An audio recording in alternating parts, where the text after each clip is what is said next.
Hi, everyone. Welcome back to another episode of Tech Talk, a podcast where Amit and I talk about various technology related topics.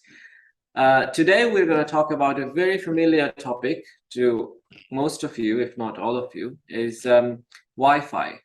I'm sure everyone is familiar with Wi Fi in the recent popularity of internet and how we get internet to our computer, mobile phones, and any other appliances. So it's very sort of a known topic, but there are various technical aspects of Wi-Fi which I thought you guys would be very interested to know about, or for also for privacy and security. It's also good for you to know about how all the data is being transferred to your endpoint or to your device. And Wi-Fi router, as pronounced in some countries, is actually a very important point where all the data is being passed through and from. So yeah, let's talk about Wi-Fi. What's your thought on this, Amit? Thanks so much, Rinat, again for that introduction. Wi-Fi, I feel, is a very important topic to understand because there are so many nitty-gritties that sometimes people miss, and it's good to understand the technology that we use every day. Simply because there are so many devices available, and the Wi-Fi technology has changed so much, and it's good to understand like how these technologies are working and what are the different standards, and when you buy actually a device, what it actually means, how do you check what are the standards it supports, what are the frequencies it supports. So it's important to understand all that because I think Wi-Fi as a technology, it's so easy that everyone just knows that okay, if there is Wi-Fi, let's start using it. But behind the scene there are so many underlying standards that powers it, just like USB. So like USB 1.0, 2.0, 3.0, now USB 4. Similarly with Wi-Fi you have 1, 2, 3, 4, and now Wi-Fi 6, and then we have other Wi-Fi versions already coming. So we just, it's good to understand like what are the technologies, standards, etc.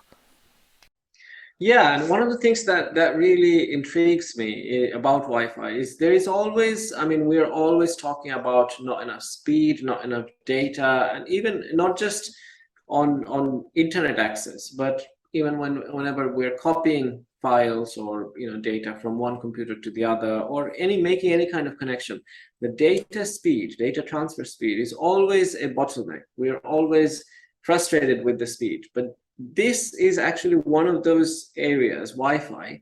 I mean, you sometimes you don't have enough speed on the internet by the ISP or by the provider or whatever.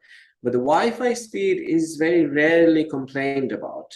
And I think that says a lot. I mean, there are many bottlenecks, but Wi-Fi, I don't think is one of them. Yeah, I mean, if you are really far away, you know why the speed is slow. Of course, there are slow speed Wi-Fi's, and it's very obvious why that is, and you can easily sort of overcome it by relocating to or adding another router to your home network. So the actual technology and the speed it can provide is something actually quite fascinating. Without any wires, even many megabits per second, is actually quite amazing if you think about it. Yeah, so I think we need to understand like how it actually works because there are other wireless technologies like and data transfer technology like Bluetooth, NFC, even your 4G or 5G network that you currently use. That's all wireless actually. So you don't connect the phone to a wire to get the network. You are receiving it through a radio antenna on your phone at a particular frequency. So wireless Wi-Fi works in a similar way. I think we need to understand how it actually works.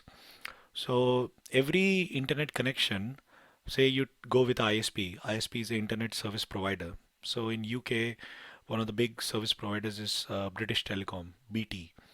So suppose you take a internet connection from the ISP BT, they would connect a physical wire to your house, and that physical wire is connected then to your router. Now router routes the traffic to from the devices that are connected to it to the internet. That's why router, it routes the traffic. So the The cable, the internet cable is connected to a router, and you can then connect via a cable your devices. So you can connect your laptop to the router with a cable. You can connect the what do you say, the desktop. You can connect your TV with a cable to the router, and they'll all work because they have now access to the internet. So this was how it used to happen in the olden days. But then we had Wi-Fi, wireless fidelity, WIFI. It came in 1999. The first standards came in 1999. So with that, what now happened is that instead of connecting the laptop to the router with a physical cable, you can now disconnect the cable, and the router is transmitting a signal at a particular frequency which can be received by your laptop if it has a receiver, which is nothing but a Wi-Fi adapter. So something is transmitting a signal and something is receiving the signal. The router is transmitting the signal at a particular frequency wirelessly. The laptop is receiving that signal through a Wi-Fi adapter wirelessly. Once that happens, once that connection is made, and you make that connection to a particular router, every router will have a different ID, which we call the SSID. So you connect to the router, say you have a router in your home, but if you want to connect a router to your neighbor's home, you would need a password or an ID. So these are the main things. And then once you connect your laptop to the wireless router through a password, a simple password, and then the technologies have evolved that the passwords are now encrypted, so you cannot easily hack it. But once you're connected with a password, authenticated, now you can talk to the internet wirelessly. But you're not talking to the internet, you're talking to the router.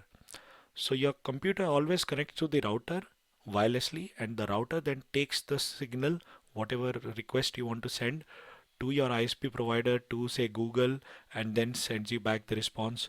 Its ISP sends it back to the router sends it wirelessly to your device, and then you see it on your browser. So that's how it all works at a very high level. Yeah, but I'm actually very intrigued to know the elaboration of Wi-Fi as you just mentioned. Is it wireless fidelity? Is it or Yes, wireless all fidelity. right, nice. I mean, all these years, and I never knew. I mean, I'm always looking out for all of these various terms and what's the origin of it or what's the elaboration. But this Wi-Fi thing, I never actually knew where it came from. But yeah, it's very interesting to know wireless fidelity for short for Wi-Fi. Yeah, Nice. so I think this technology when it came, it was not very fast. It had maybe a range. You could connect few devices, and it was just very early technologies. And remember, just like USB, there is a governing body, the Wi-Fi Alliance, that makes sure that the devices are correctly certified. But the standard itself is actually governed by a different body called the IEEE, the Institution of Electronic and Electrical Engineers, IEEE, or Nice. Electrical and Electronic Engineers. So the IEEE has come up with a standard, and they have come up with various standards throughout their lifetime.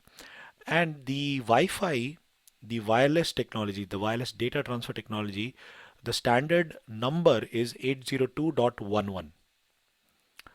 Yes, I've seen that number in many Exactly. places. So most any Wi-Fi device you buy, say a smartphone, which is a Wi-Fi device as well, it can receive the Wi-Fi signal, or a tablet, a tablet from iPhone or sorry iOS, or an Android tablet. It has a Wi-Fi adapter and it receives those signals. But when you buy the tablet, it tells you what technologies it supports. Normally, if it is the latest technology, it will be compatible with the previous technology. But if it has previous technology and it's not certified for the latest one, then you can't use the latest speeds and the data transfer, etc. So, how it works? So the standard is 802.11, and the standards have amendments. So it's 802.11, 802.11a, 802.11b, 11g, 11n, 11ac, 11ax, 11AH, 11AD. I think we get the idea. You get the idea, right? So there are so many standards, but Mhm. because it's in so many different alphabets, the Wi-Fi Alliance thought, okay, let's simplify it. So Right. Wi-Fi AX, which is the latest standard, is just simply called Wi-Fi 6. Simple to Right. remember. So you don't have to Mhm. remember 802.11ax. Just say Wi-Fi 6. So Mhm. if your router supports Wi-Fi 6 and your device can talk and receive Wi-Fi signals on the Wi-Fi 6 frequencies, then you have the best speeds. Right. Okay. So it's interesting you mentioned frequencies, right? Because I was, my young days, I was, tinkering about with various Wi-Fi. I was sort of logging into the router and then seeing the settings. And I remember seeing that there are different frequencies. There's about 12 or 13 frequencies. No, no, no. There's two frequencies for the No, no, no. Wi-Fi. The 2.4 and 5 gigahertz, that's Yes. there. But there is something else, which there is about, like 12 or 13 options which you can choose from. And, um, you know, I think that's the sometimes, channels. That's the yeah, channels. channels, those are channels. Yes. So I want to know about channels, and I also want to know about these 2.4 and 5 gigahertz, because right now I'm trying to install various Internet of Things, smart products in my smart devices in my home, and most of them doesn't work for 5 gigahertz, and I'm always having to go back to 2.4 gigahertz when I'm setting them up. And it's a bit annoying, and I don't know what the difference is. And I would like to get some more understanding if you have some Yeah, things so about. I mean, let's start with and focus on frequencies. Channels are, I think, too detailed. It is good to know, but I think the frequencies are quite important. So as you mentioned, there are two frequencies, 2.4 gigahertz and 5 gigahertz, and now there is an emerging standard that is coming with 6 gigahertz. Now let's think about frequencies, what it means. So if you say 2.4 gigahertz, it means that there are about 2.4 giga cycles in 1 second. Okay, so it means 2.4, say, what do you say?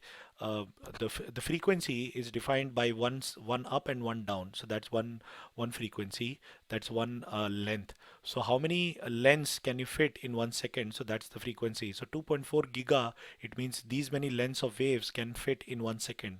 So Nearly that's the two and a frequency. half thousand. So That yes, means the actual wavelength is very wavelength, tiny very tiny. to be able to fit Exactly. that But many in 1 second. But Yeah. because the frequency is 2.4, it has a limited capacity. If the frequency is 5 gigahertz, it can transfer more data. So how can you have more frequency with the wavelength being the same, or is it does it have a different wavelength? It The might have a different wavelength. It might have a different wavelength. I'm not too right, sure. right. But the Okay. frequencies are different. So if you have more frequency, you can send more data. Mhm. So at 5 gigahertz, you can send more data. But the problem with high frequencies is the range reduces. So, Right. so when you have high frequency, the range drops, but with low frequencies, data transfer drops, but the range increases. Yeah, the very traditional, conventional, give and take. Increase this and this other thing. But then S- again, s- obviously, you can, sort of optimize it with extender and a second router. Yes. Plus, Wi-Fi is a wireless technology, so it can be blocked by, say, brick wall, concrete wall, different floors. So you have to make sure that the signals are, uh, I mean, it reaches all parts of your house. If you have multi-story house, then you might need a mesh system, etc. But let's go with the standards first. So the first standard came out in 1999. It was just 2.4 gigahertz, one standard, and the other one was 5 gigahertz, another standard. Okay, it had very limited speed, about 11 megabit per second, and I think the 5 gigahertz had about 54 megabit per second. Okay, so that was Mhm. the maximum speed that could be provided on that particular frequency, and those were like Wi-Fi 1 and Wi-Fi 2. Then the standards got improved. I think it's 2003 we got the 2.4 gigahertz, and at 2.4 gigahertz you were able to do 53 megabit per second. So they improved so as you mentioned, you were asking, right, wavelength and how they are trying to get the speeds. So at 2.4 gigahertz, they were trying to pack more speed by doing different kinds of modulation. So you have frequency modulation, you have amplitude modulation, and based on that, you can transmit more data. And they might have done something else as well. But at 2003, we got the 2.4 gigahertz, but at 54 megabit per second. Now these are 802.1b. 11b was Wi-Fi 1, 802.11a was Wi-Fi 2, and 802.11g was Wi-Fi 3. So as you progress with these frequencies, but each standard till Wi-Fi 3 could be only on one frequency. So Wi-Fi 1 is only on 5 gigahertz, Wi-Fi 2 is 2.4, Wi-Fi 3 is in 2.4. With Wi-Fi 3. With Wi-Fi 4, you then had multiple frequencies supported. So you can, on the standard, you can have both 2.4 and 5 gigahertz. So you can decide which you want to connect. But if you had a Wi-Fi 1 router, it could only transmit at that frequency. But with Wi-Fi 4, the router could transmit at both 2.4 and 5 gigahertz. So if your device supports 2.4, it can talk to the router. If your device supports 5 gigahertz, it can talk to the router. But before Wi-Fi 4, if your device supports 5 gigahertz and your router is 2.4, then you can't talk, and vice versa. So that is how the standards got merged, and with Wi-Fi 4, the speeds improved to 600 megabits per second, talking from the router. Now, so there is a difference. When people say, when you were saying that Wi-Fi speeds are very good, it means the the data transfer rate from your computer to the wireless to the router is very fast.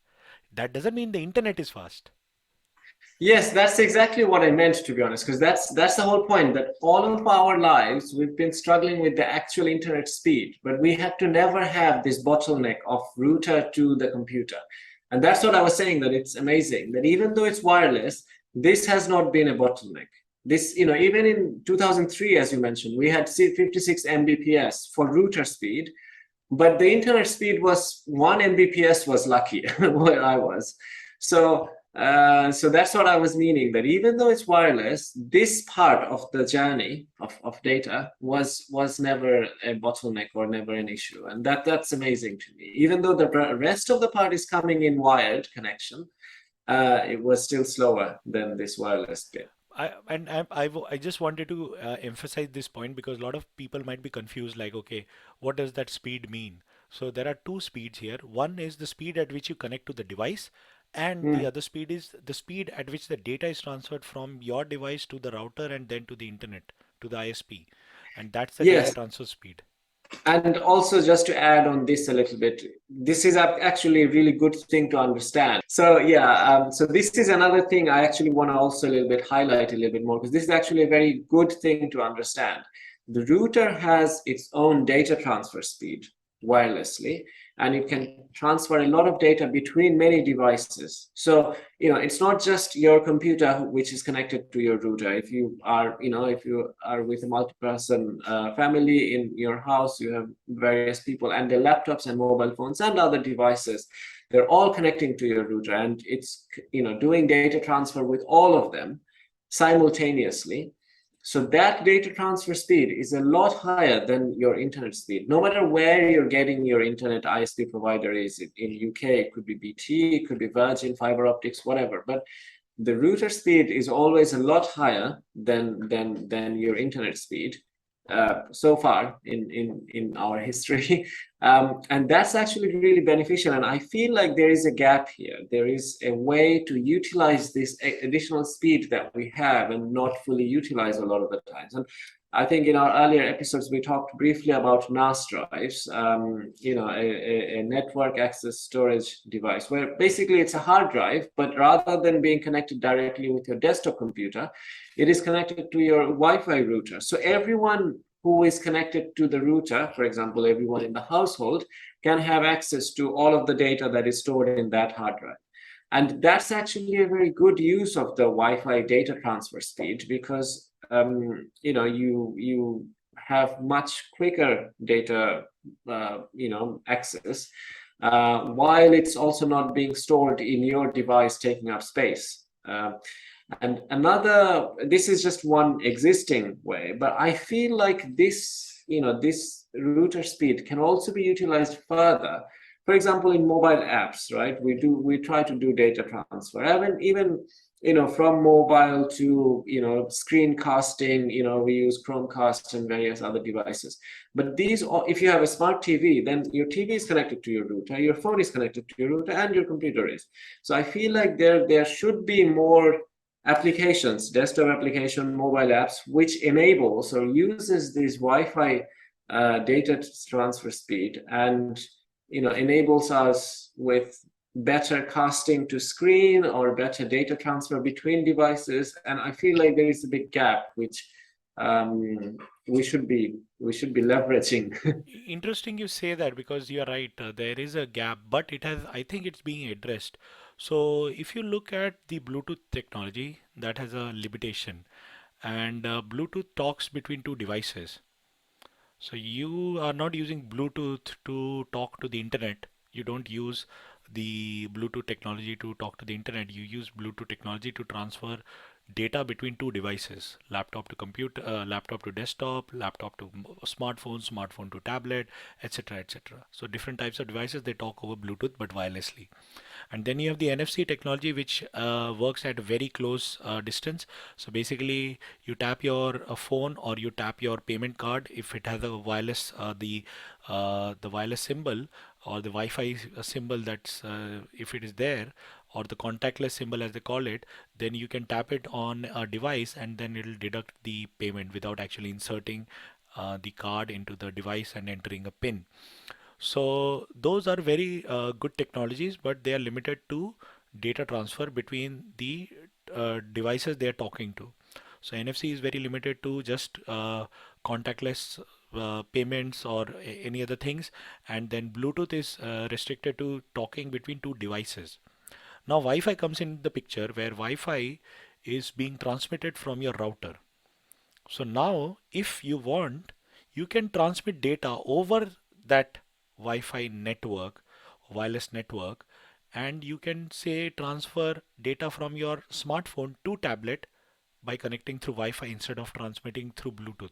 So that way, if you download a very big file, say a movie file, so you've just downloaded a movie from say Netflix, and you want to transfer it to some, not Netflix, but say from the say you downloaded a very big operating system, and you want to transfer it from your laptop to something else, somewhere else, your desktop, and you don't want to connect a physical cable, you don't want to transfer it to this portable hard disk, but you want to transfer it wirelessly. So the technology that can enable it is a wireless local area network. So every device on the which is connected to the router can actually, if in effect, talk to each other if they are on the same network. But it only works with computers and laptops. For Yes. smartphones, it won't work.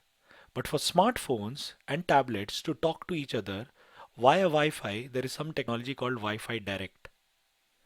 Right. Okay. And that is now slowly coming, and Android is, I think, going to enable it, and I'll share some links as well. With Wi-Fi Direct, you can transmit data using Wi-Fi between a smartphone and a tablet instead of using Bluetooth. Yes, yes, absolutely. And this is actually has, I mean, it's interesting that you say that, because I have seen this Wi-Fi direct button in my Android phone many times, but I never Yes, actually explored it. It's probably my fault. But this is an actual real life problems that I faced many times. Because sometimes I take a video, which is actually a very long video, and with nowadays with really high resolution cameras, even like a 5 minute video is huge. more than Yeah. a gigabyte. Yeah. So transferring that, yeah, you can do it. You can take it to your computer with a data cable, but if you could do it wirelessly, it would have been so much more convenient. And the technology actually already exists. It's just that we haven't enabled or used it enough to. It hasn't been popularized enough. But yeah, it already exists, and yeah, we should use it more. Actually, we should leverage this open. Definitely, and I Yeah. think that's what the Android and other other, what do you say, the device manufacturers are trying to solve, like how do you transmit data over Wi-Fi, because in essence it's just carrying data from the router to your phone. Now why can't it carry the data from your phone to the router To and another then phone. router to the tablet, and it's a very Yeah, fast network. it's a very that's the main part, that it's very fast. I mean, even if you copy from, even if you have like a USB drive and you put it on your desktop and you copy some data, you get nowadays with the latest I've seen, I think 90 Mbps. But even that is possible in Wi-Fi data 90, transfer. yes, it's much faster. So I Yeah. was just about to say that after Wi-Fi 4, so we had Wi-Fi 1, 2, 3, and with Wi-Fi 4 we jumped to 600 megabits. With Wi-Fi 5, that is 2013, 802.11 AC, we jumped to 1.3 gigabits per second. And with Wi-Fi 6, which was introduced in 2019, it's jumped to 10 gigabits per second. Wow. And So, with Wi-Fi 6E, it is coming, it will support not just 2.4 and 5 but 6 gigahertz, and hmm, Wi-Fi 7 will be 6 gigahertz again. Okay, so right. Wi-Fi 7 is coming. 6E is I think already here, but it will support. So you can see actually devices which are Wi-Fi 6 or Wi-Fi 6E. 6E is simply different frequency, so it will support 6 gigahertz. Now the challenge with Wi-Fi uh, up to Wi-Fi 5 was that if you have too many devices connected to the wireless router on both frequencies, after some time you'll see a speed reduction because the bandwidth has to be shared. So that's where the channel comes in, like how many devices can talk to the router at one particular frequencies, right? So after say 12 devices, so you have your, let's say how many wireless devices you have in your house. I have I'm just one person, but I think I have at least 20 at with least all the 20. So smart devices. let's count for me, okay? I have a wireless doorbell, okay? I have Mhm. Google Home, I have Google Home Mini, I have a laptop, I have a tablet, I have a smartphone, I have a printer, and what else do I have? I have a thermostat that talks to the Wi-Fi. So these are just my devices. Then my wife has similar If you devices. have any, if you have Exactly, any CCTVs, they're also streaming data as well, exactly, video exactly, data. So that's exactly. So my TV is connected. Okay, mm, so all those are connected. Of course, not everything is connected to it simultaneously, but if I go to my router, I can see these are all the devices that are connected and stored. And when it activated and it wants to talk, it can quickly talk because you don't have to do authentication again. So mhm. imagine, and these are just my devices, then my wife has some other devices as well. So she has her own smartphone, her laptop, her tablet. Those are things. I have Kindle as well. Kindle also talks to the Wi-Fi. So it downloads some books from the internet. So I have those devices. I have my Garmin smartwatch that talks to the Wi-Fi. It downloads the application updates. If you have a smartwatch that talks, so those gets updated. So I have so many devices just in my house. So yeah, about 20 devices that are talking. Now, if those 20 devices are talking simultaneously, that bandwidth has to be shared across all the devices. So now suddenly your 600 Mbps doesn't give you that speed. It just gives you say 10 or 20 Mbps because you have to share it among 20 devices if they're all enabled simultaneously. With Wi-Fi 6, that problem was solved. So you can connect a lot of devices without jamming the frequencies. The reason the standard came into picture was because of Internet of Things. With Internet of Things, because now you have a smart refrigerator, a smart dishwasher, a smart washing machine, a smart kettlebell, And smart you have a lights. smart bulb on every room. Yeah. Exactly. So you have a smart bulb. So imagine all those things take bandwidth and they're talking and they're continuously being used. Okay, so now all these devices have to talk to the internet, they have to get updated, they are talking to your smartphone as well. So everything has to work seamlessly. And there are so many devices. And if everything is now getting connected to the internet, then you definitely need bandwidth to accommodate so many devices but still maintaining that speed. And that's why Wi-Fi 6 came into picture, because it could support so many devices, but without getting crowded and without limiting your bandwidth. But in order for you to use Wi-Fi 6, you had to have the device which could connect to Wi-Fi 6 standard, and you had the router to be able to transmit frequencies, not frequencies, sorry, to be able to transmit based on that particular standard. So you have to see if your router supports 802.11ax, X for X-ray, alpha X-ray.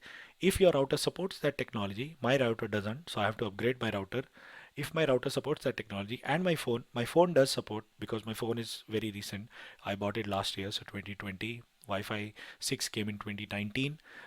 Sorry, I bought my device in 2021. So it's 2 years after the standard was released. So it's now in smartphones. And now we are seeing other standards rolling out, Wi-Fi 6E, and soon Wi-Fi 7. So all these technologies, so Wi-Fi 4, then 5, then 6, now 6E, and then Wi-Fi 7.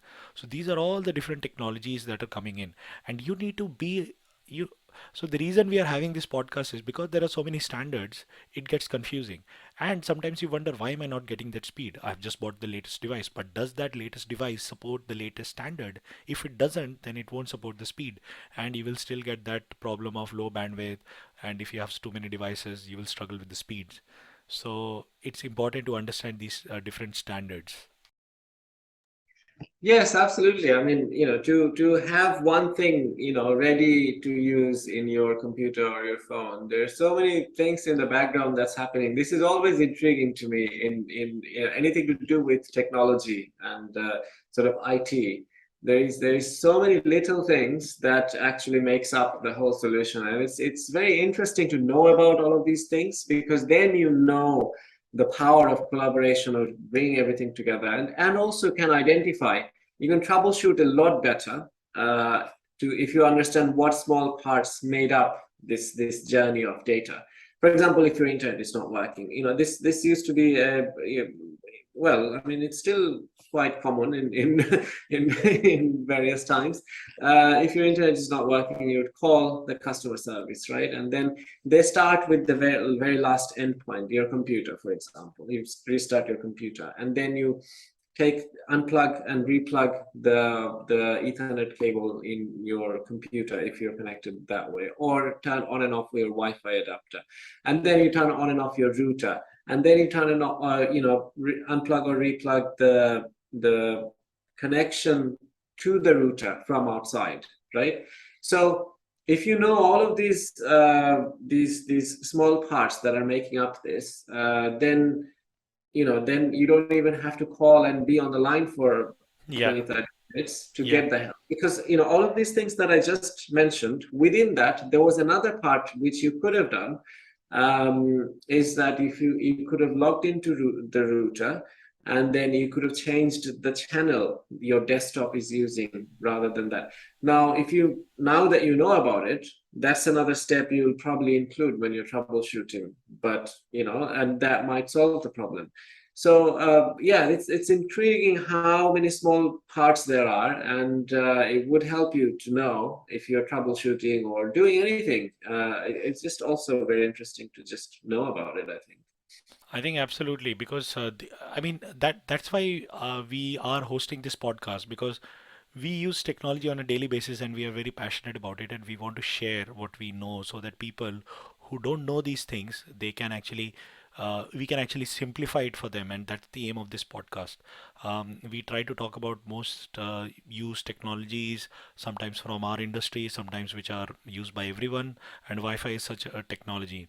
But I've not finished here. I've just reached Wi-Fi 7, but there are some two more different technologies. We talked about Wi-Fi Direct, but there is a sub 1 gigahertz Wi-Fi standard, which is 802.11ah, Alpha Hotel.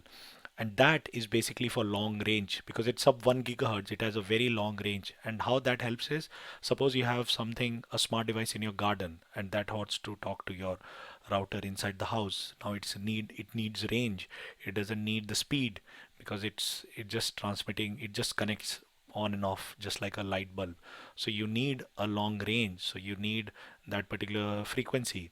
And then Now with AR and VR, which are transmitting video, and each video frame is about say 30 fps, so 30 frames per second.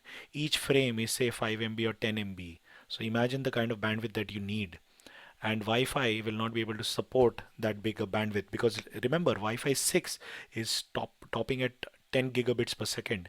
Your internet LAN cable can support up to 100 gigabits per second between the device and your router. So suppose you have a cable that connects from your router to your device, and you both have the Ethernet LAN port at 100 gigabits per second. You can actually transmit data at 100 gigabits per second. So that's very fast.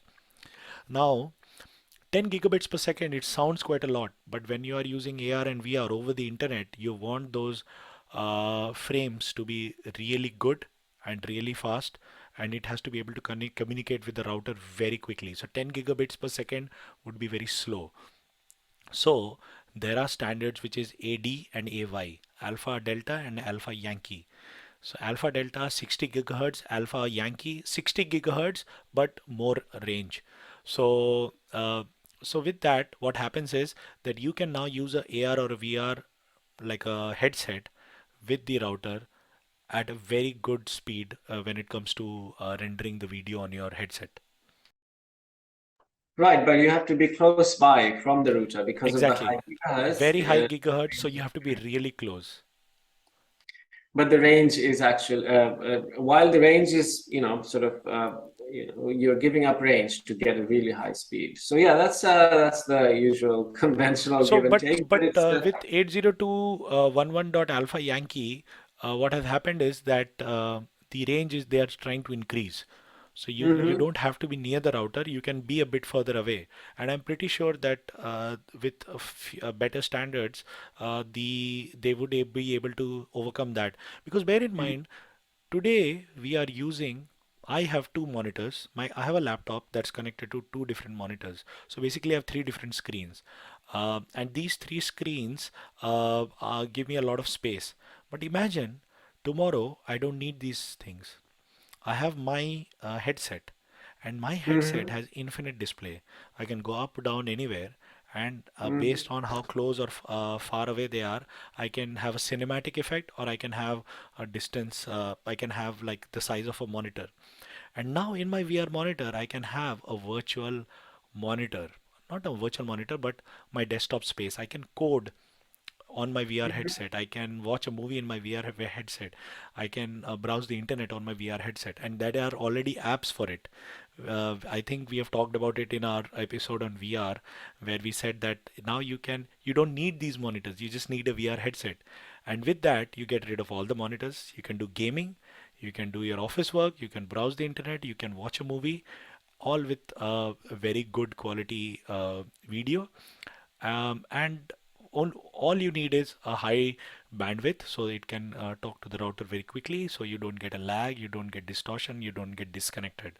So yeah, the technology is improving, and wireless is the future in terms of data transfer.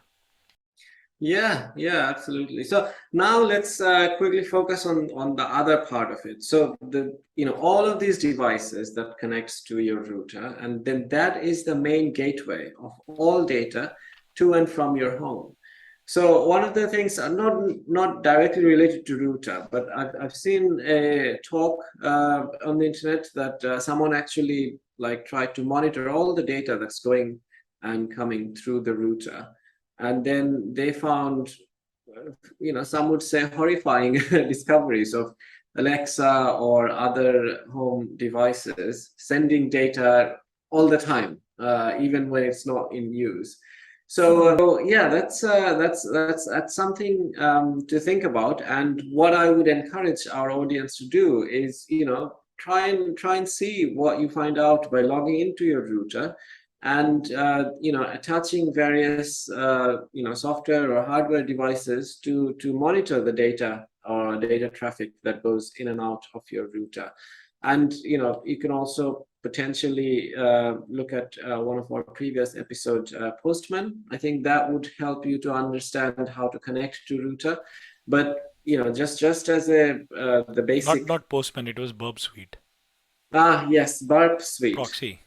Yes, the so that's another sort of freely available software that you can install and then monitor all the activities of router and any other devices as well. That's a very powerful software for free. So that's another probably another topic for future. But yeah, I mean, what I want to sort of say now is do monitor it and you might find it very interesting. You might have interesting discoveries about how many devices are being connected. You might have not even thought of or might forgot about various devices, but they're actually connecting and talking to the internet in various ways, and it's interesting to sort of see, even if there is nothing suspicious going on in terms of data transfer, but you still want to find out.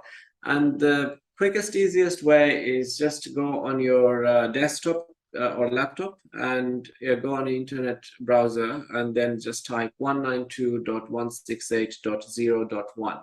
That's usually the standard for the IP address within the LAN network for the first device of the network, which is the router itself.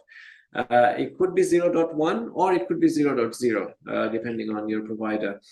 But yeah, it would be interesting to sort of. I'm sure you guys would be intrigued if you log in and see all the settings that you can do. You can.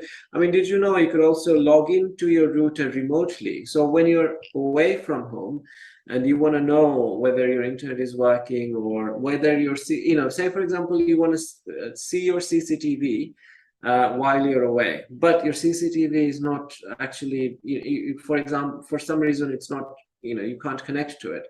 Now you can log into your router and see whether the CCTV is actually connected to your router, if the internet is there, and then you could, see what the problem is remotely, and be relaxed or not, but hopefully be relaxed that everything is actually as it should be. It's just a minor connection issue or whatever.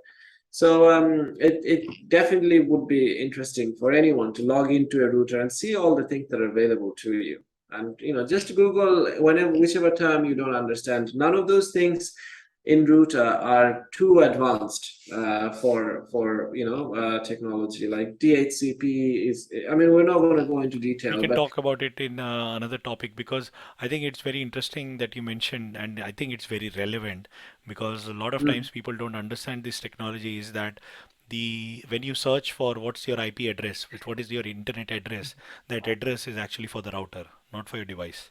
Because yes, all the yes, absolutely. devices will have that address 192.168.11 because they are on the same network, so they'll have different numbers. So your smartphone will have maybe 192.168.1.2, your laptop might have 1.3, your desktop might have 1.4, tablet 1.5, etc., but they are all on the same network. But when you type in your IP, check your IP on your browser, it will give you the IP address, but that IP address is always of your router.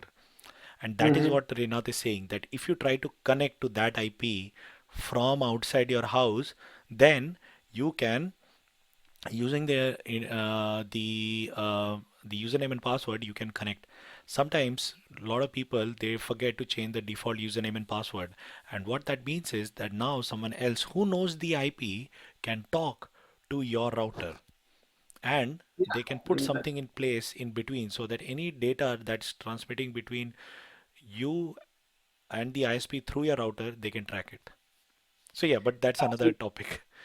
But yeah, that's we can cover it another day. But for now, I would encourage you guys to always change your router password from the default one, because it's also easy to guess.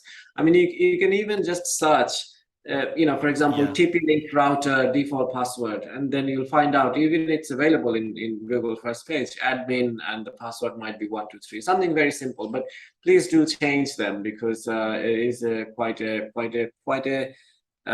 serious security vulnerability. The implications are quite serious. The law can be accessed through that. And I think when we talked about the router password, we should also emphasize that Wi-Fi itself is authenticated using passwords, right? Some Wi-Fi are open network, some Wi-Fi are closed network, and what that means is some Wi-Fi anyone can connect, there is no password, and some Wi-Fi are closed. It means you need a password or some kind of authentication to connect. But if it is an open network, it's fine because someone wants you to connect to the internet without any authentication or without their permission. But if you want to connect to someone, say your neighbor's router, and you don't know their password. So previously there was some technologies where you could try to hack the password, because it was sending unencrypted. So it was actually trying to authenticate on an unencrypted way.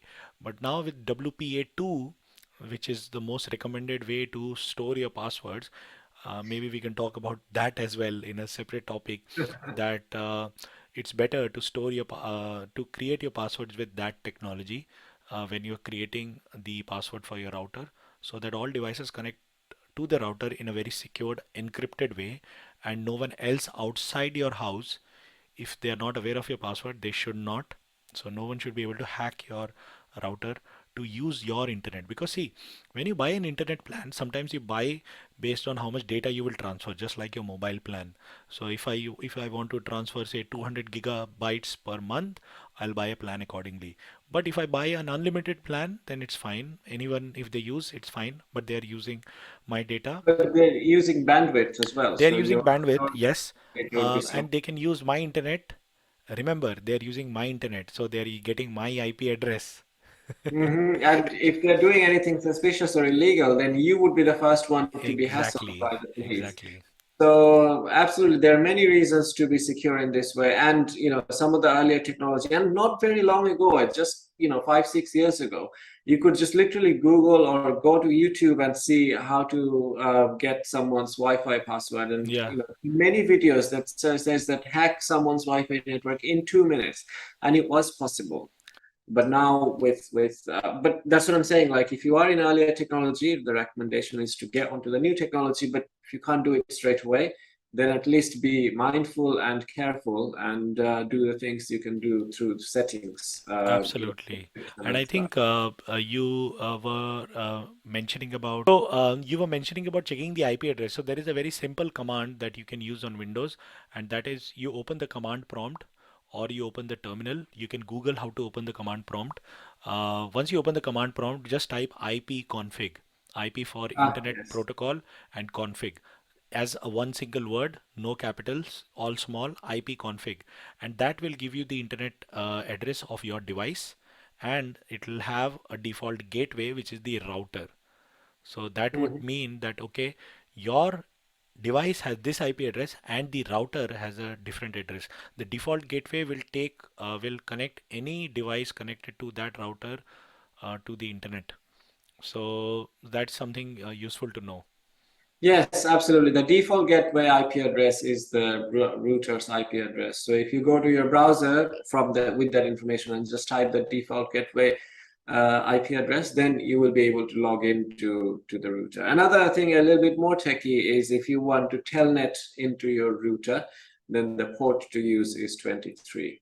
And then you can go directly connect to the firmware of the router. If your provider had blocked your router to connect or log in directly without admin privilege, but you own the router, you paid for it in your home, hopefully.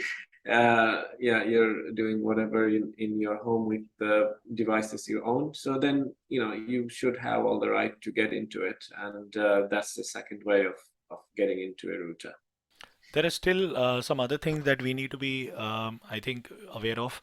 That because the router is normally located at one corner of the house, behind a TV, behind a plant, behind a bookshelf or something, it would reduce the speed. So always, so if you work in a very corporate environment, say in a office like a bank or a like a retail shop or something, normally the routers are located on the roof, because roof, the signals are being transmitted downwards. But if your router is on the floor, then it has to go firstly up, and it goes front, but it doesn't go very far because most of the signal that needs to go down, it gets blocked by the floor. So the ideal location for the router is at a high position. The best position would be the roof, but if you can't install it on your roof, then it should be on a table, clear from plants, it should be further away from say any metals, because that would help in that would create interference. It can maybe cause reflection. So you need to make sure that your device is located very suitably. So that helps with better data transfer, and you will not have Wi-Fi gaps. So there are some places in highs where you will not receive any signal at all. So there are Wi-Fi gaps, and there are softwares you can use to like see which parts of your house has better signal, which parts don't, and that's where the mesh routers come in. So mesh router is nothing but a router connected to another router, and so your router is connected to the main router. Sorry, the mesh router is connected to the main router, and they are talking to each other, and then you are connected to either of the routers. You can be either connected to this router or that router, but they both take you to the default router provided by the ISP. Right. I mean, while that is good advice, and that's good for the audience to know, I don't actually personally agree with that, because that's not really aesthetically pleasing to have the router in the middle of the living room, right? So Or to not in the middle of the take living room, but so that's why most of the routers now come with the aesthetics in mind. So if you look at the Google Home, the Nest router, Mhm. it looks like a very sleek. It has a very sleek look. Like a vase or Yeah, something. like a pod, white Mm. color. So it doesn't. It's not a very dark black Blends. color, red or purple. It's not that Uh-huh. color. It's a simple white color.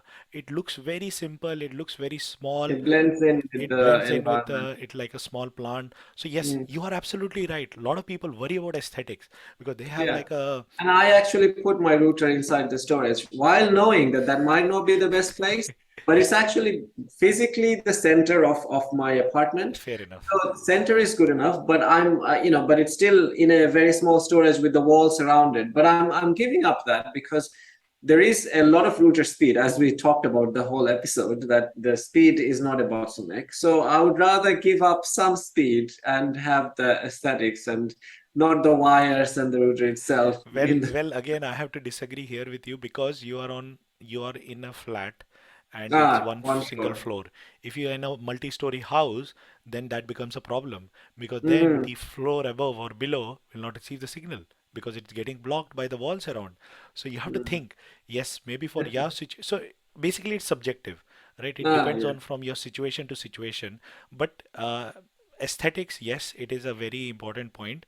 But I think you need to understand that if you want the best signal, even so what Rinat said, right? You disconnect the cable, you restart this, you restart that, and one of the things you can do is change the location of your router and see if that helps with the speed, see it helps with the connection, because you will have a signal strength symbol on any device based on how good signal you have with the router. And if you don't have enough bars, that means the signal is dropping, so you're not getting the right speeds, and that is what is important. So yeah, those are the things that you need to be careful about in terms of location. And the final thing I would say is, which Rinat mentioned about the devices that are transmitting without your knowledge, like your Google Home devices, your Alexa devices, your wireless bulbs, your wireless, everything is talking, right? And they have to update. So, and they normally send some diagnostics data as well, and you don't know what kind of other data they are sending. Like Alexa might be listening to you all the time, Google Home might be listening to you all the time, and that gets transmitted without your knowledge. So it's always good to know what gets transmitted. So there are certain IP addresses that can be blocked. Even Windows. I mean, we think that Windows, if you're not connected to the internet, sorry, if you're not using a browser, then it's not talking to the internet. But that's not the case. If you're connected to the Wi-Fi, Windows also sends some kind of diagnostics data. Windows also checks if there is an update available. So even your smartphone, it will check if there is an update available, and that is being sent without your knowledge. Of course, there is now a consent mechanism in place that you have to agree. There is no optional to disagree. So when you agree to the terms and conditions, these are some of the things that you have to agree. There is not an option where you can't agree, but this is just so that it gives you more convenience, so you don't forget to download an important update that can help your device much more secure. Yeah, these are important things that hopefully the audience would be now more aware of now that you guys have gone through this talk with us, and hopefully, we keep increasing your awareness and knowledge on the various tech topics that we cover. please do again reach out to us with any topic that you would like us to cover in detail. And yeah, any suggestions, feedback, very much welcome. Our contact details are available, at the bottom of every platform wherever you're hearing us. So yes, hopefully we'll see you guys again next week. We have very much enjoyed this talk, and hopefully you did too. And looking forward to the next episode. Yeah, I think it was a good talk, Rena. Thank you so much again for the Mhm. wonderful conversation. So thank you, everyone. Bye.